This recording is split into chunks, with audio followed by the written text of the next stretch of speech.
साल 1985 हिमाचल प्रदेश की बर्फीली वादियों में स्थित एक पुराना होटल हिमालयन रिट्रीट। यह होटल अपने अद्भुत नज़ारों और सुंदरता के लिए जाना जाता था, लेकिन इसके एक कमरा नंबर 313 को लेकर एक खौफनाक कहानी प्रचलित थी।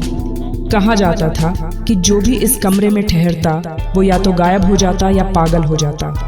होटल हिमालयन रिट्रीट एक समय बहुत प्रसिद्ध था, लेकिन एक घटना ने सब कुछ बदल दिया।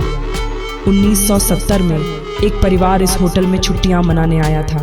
परिवार ने कमरा नंबर 313 में ठहरने का फैसला किया, क्योंकि उस समय यह कमरा ही खाली था। रात के समय होटल के अन्य मेहमानों ने अचानक चीख पुकार सुनी। जब होटल का स्टाफ दौड़कर कमरे में पहुंचा तो वहां कोई नहीं था।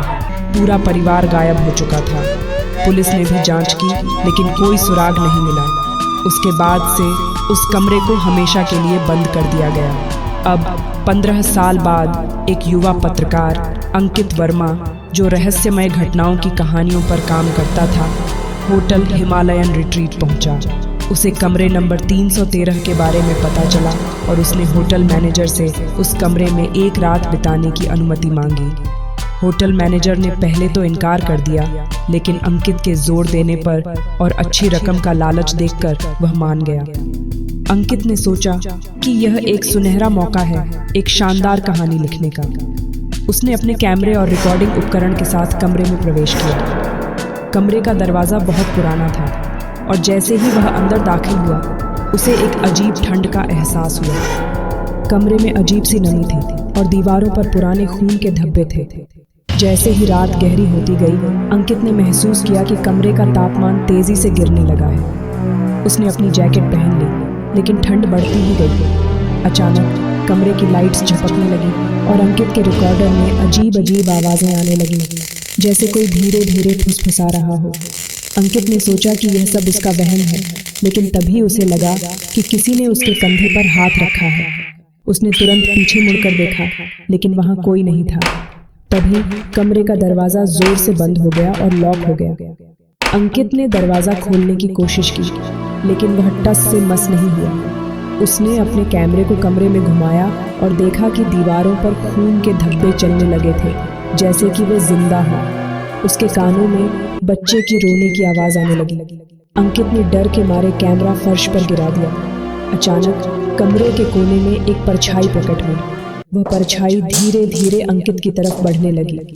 वह परछाई एक महिला की थी, जिसके बाल बिखरे हुए थे और उसकी आंखें गुस्से और दर्द से भरी हुई थीं। उसने अंकित की तरफ इशारा किया और कहा, तुम भी वही गलती कर रहे हो जो उन्होंने की थी। यहाँ से चले जाओ, वरना तुम भी नहीं बचोगे। अंकित ने डरते हुए पूछा, तुम कौन हो? महिला की आवाज़ गूंजने लगी, मैं वही हूँ जिसे सबने भुला दिया, लेकिन अब कोई नहीं बचेगा। अंकित ने दरवाज़ा खोलने की आखिरी कोशिश की, लेकिन दरवाज़ा नहीं खुला। उसने खिड़की की तरफ दौड़ लगाई, लेकिन खिड़की भी बाहर से बंद थी। महिला की परछाई करीब आती जा रही थी। अंकित ने अपनी जेब से एक छोटा सा पवित्र ताबीज़ निकाला, जिसे उसकी दादी ने उसे हमेशा पहनने को कहा था। जैसे ही उसने ताबीज़ को अपने हाथ में उठाया, कमरा अचानक शांत हो गया। महिला की परछाई रुक गई और एक पल के लिए उसकी आंखों में दर्द झलकने लगा। उसने कहा, तुम्हें यहाँ से निकल जाना चाहिए, ये जगह श्रापित है। फिर अचानक वह गायब हो गई और दरवाज़ा खुल गया। अंकित ने जल्दी से कमरा छोड़ दिया और होटल के मैनेजर को पूरी कहानी बताई। मैनेजर ने अंकित की बात सुनी और फैसला किया कि उस कमरे को हमेशा के लिए सील कर दिया जाए।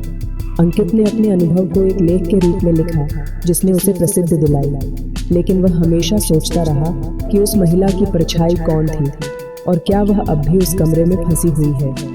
आज भी होटल हिमालयन रिट्रीट में कमरा नंबर 313 सील है और कोई भी उस कमरे के पास जाने की हिम्मत नहीं करता।